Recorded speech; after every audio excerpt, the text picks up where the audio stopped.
আসসালামু আলাইকুম রহমতুল্লাহি ওবারাকাতুহ। টেক বাংলার পক্ষ থেকে আমি তাজুল ইসলাম আপনাদের জানাচ্ছি অনেক অনেক শুভেচ্ছা। আজকে যে বিষয়টি নিয়ে আমি আলোচনা করব, আমি স্যাটেলাইট ডিশ সম্পর্কে কিছু বেসিক আলোচনা করব। বিশেষ করে যারা এখনও ডিশ সেটিং করেনি তাদের জন্য আমার এই আলোচনা যদি সামান্যতম উপকার হয় তাহলে সেটা হবে আমার এই ভিডিওর সার্থকতা।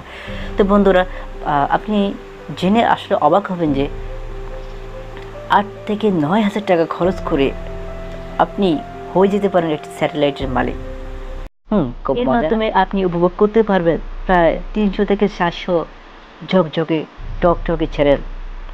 আপনি নিজে হয়ে যাবেন আপনার ডিশ এর করার জন্য আপনাকে যা যা কিনতে হবে, প্রথমত হচ্ছে আপনাকে একটি ছাতা কিনতে হবে। তো ছাতার মধ্যে বিশেষ করে 2 ধরনের ছাতা পাওয়া যায়, একটি হচ্ছে বড় ধরনের ছাতা এবং একটি হচ্ছে ছোট ছাতা।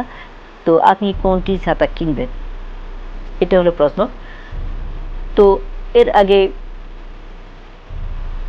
যেটা জানতে হবে যে আপনি আসলে এর মধ্যে কী কী দেখতে চাচ্ছেন। আপনি যদি বাংলাদেশের সবগুলো চ্যানেল দেখতে চাচ্ছেন তাহলে অবশ্যই আপনাকে একটি বড় ছাতা কিনতে হবে। সেই ক্ষেত্রে কমপক্ষে আপনাকে একটি 4 ফিটের ছাতা কিনতে হবে, আর স্ট্যান্ডার্ড হিসেবে আপনি 6 ফিটের ছাতা কিনতে পারেন। তো 4 ফিটের ছাতা আপনি 4,500 টাকার মধ্যে পেয়ে যাবেন।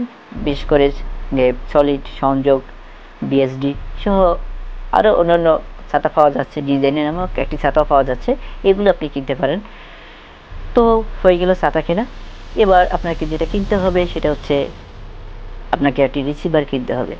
তো রিসিভার কেনার আগে যে বিষয়টি দিকে বেশি খেয়াল করতে হবে সেটি হচ্ছে যে আপনি এই রিসিভার দিয়ে শুধুমাত্র ফ্রি টু এ চ্যানেল দেখবেন, অর্থাৎ ফ্রি টু এ চ্যানেল দেখবেন, নাকি তার সাথে আপনি সার্ভার ব্যবহার করবেন।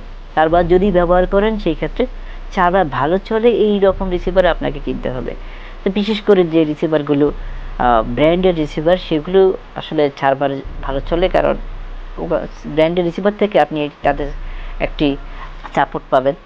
যে কোনো প্রবলেম হচ্ছে তারা পরবর্তীতে আপডেটে সেই প্রবলেমটা সলভ করে দেবে। তো সেই ক্ষেত্রে আপনি ব্র্যান্ডের রিসিভারগুলো কিনতে পারেন, জিটি মিডিয়া, তারপর এই হ্যালো বক্স, স্টার সেট, এই ধরনের সেটগুলো আপনি কিনতে পারেন। এছাড়াও কম দামের মধ্যেও ভালো ভালো সেট পাওয়া যাচ্ছে, মোটামুটি ভালো চলছে। এই ধরনের সেটও কিনতে পারেন, এডিলিং, বোব সেট, তারপর এসএ, এরপর আপনি ডিসি, এই ধরনের রিসিভারগুলো আপনি কিনতে পারেন।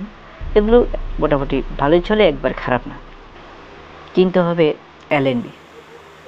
এলএনবি আপনাকে 2টি এলএনবি কিনতে হবে।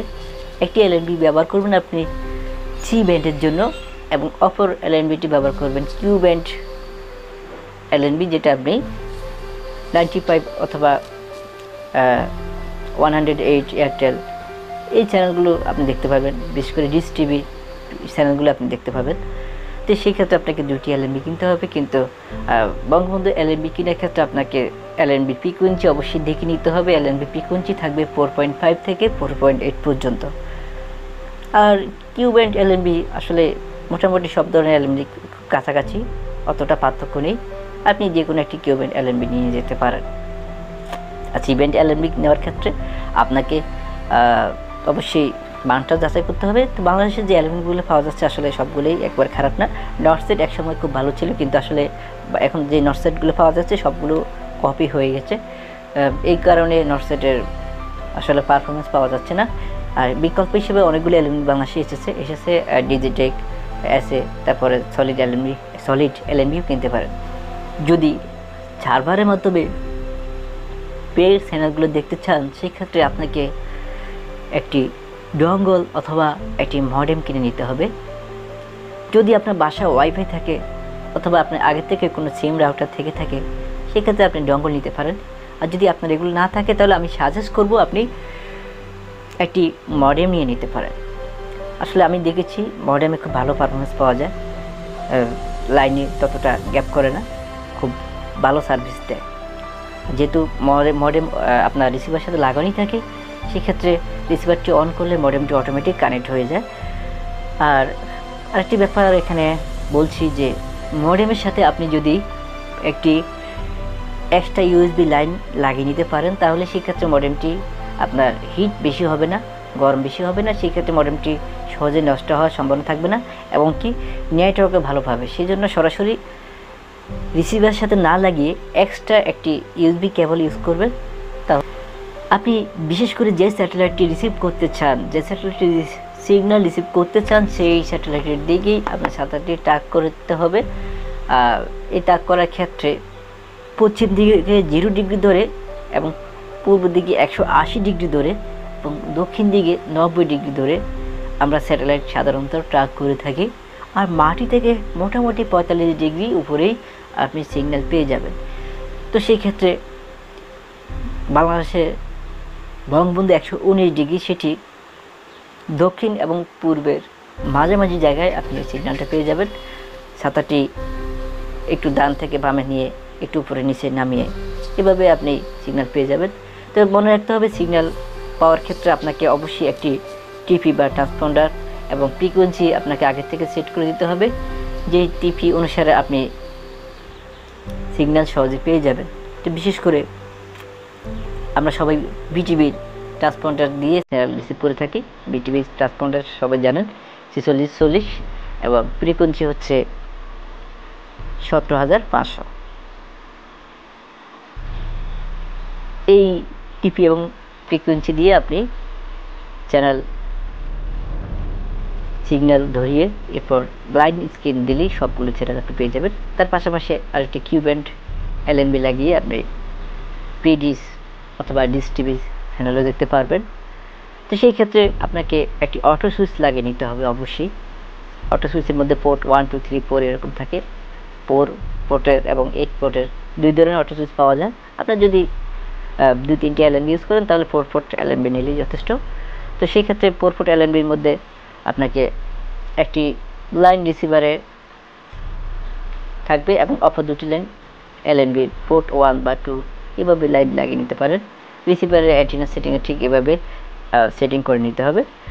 তাহলে আপনি 2 বা ততোধিক স্যাটেলাইট একসাথে একই সাথে রিসিভ করতে পারবেন। তো বন্ধুরা, বলে রাখছি যে আমি যে কথাগুলো বললাম, আসলে আমি কেন এই পদ্ধতি ব্যবহার করব, এই পদ্ধতি ব্যবহার করার মধ্যে আসলে কী ধরনের সুবিধা আছে সেটি এখন আমি ব্যাখ্যা করব। 1, স্যাটেলাইট দেখার জন্য কোনো কেবল অপারেটরকে কোনো আপনি টাকা দিতে হবে না, কারণ নিজেই আপনি নিজের কেবল অপারেটরের মালিক। অনেক দূর থেকে লাইন নিলে মাঝের কোনো অংশে যদি বিদ্যুৎ ডিসকানেক্ট হয়ে যায় তাহলে আপনার বাসায় আপনি চ্যানেল দেখতে পারবেন না। আর এই পদ্ধতিতে সেই রকম সমস্যা নেই। দেশের যে কোনো জায়গায় আপনি ওইসব যন্ত্রাংশ স্থাপন করে এর মাধ্যমে আপনি সহজেই স্যাটেলাইট দেখতে পারবেন। যে সমস্ত জায়গায় এখনও বিদ্যুৎ যায়নি সেই সমস্ত জায়গায়ও আপনি সোলার প্যানেলের মাধ্যমে এই পদ্ধতিতে স্যাটেলাইট দেখতে পারবেন। এইচডি কোয়ালিটির ছবি এবং এইচডি কোয়ালিটির সাউন্ড এর মাধ্যমে উপভোগ করতে পারবেন। 6, ডিশ অপারেটর নয়, আপনি নিজের পছন্দ মতো চ্যানেল আপনি সেখানে টিউন করতে পারবেন। তো বন্ধুরা, আমি আমার বাসায় ছাদে লাগিয়ে ফেলেছি। আপনি যদি আজও পর্যন্ত না লাগিয়ে থাকেন তাহলে আজই সিদ্ধান্ত নিয়ে নিন এবং এখন থেকে একটি ডিশ লাগানোর পার্সোনাল ডিশ লাগানোর পরিকল্পনা করে ফেলুন। তো আজকে আমরা আলোচনা এই পর্যন্ত। যদি আমার এই আলোচনা আপনাদের ভালো লেগে থাকে তাহলে আমার ভিডিওটিতে অবশ্যই একটি লাইক করবেন। আমার আলোচনা কেমন লেগেছে তা কমেন্ট করবেন এবং যদি এখনও আমার চ্যানেলটি সাবস্ক্রাইব না করে থাকেন তাহলে অবশ্যই সাবস্ক্রাইব করবেন এবং পাশে থাকা বেল আইকনটি অবশ্যই ক্লিক করবেন যেন আমার পরবর্তী ভিডিও নোটিফিকেশন আপনি পেয়ে যান। তো আজকে এই পর্যন্ত, সবাই ভালো থাকবেন। Bye bye.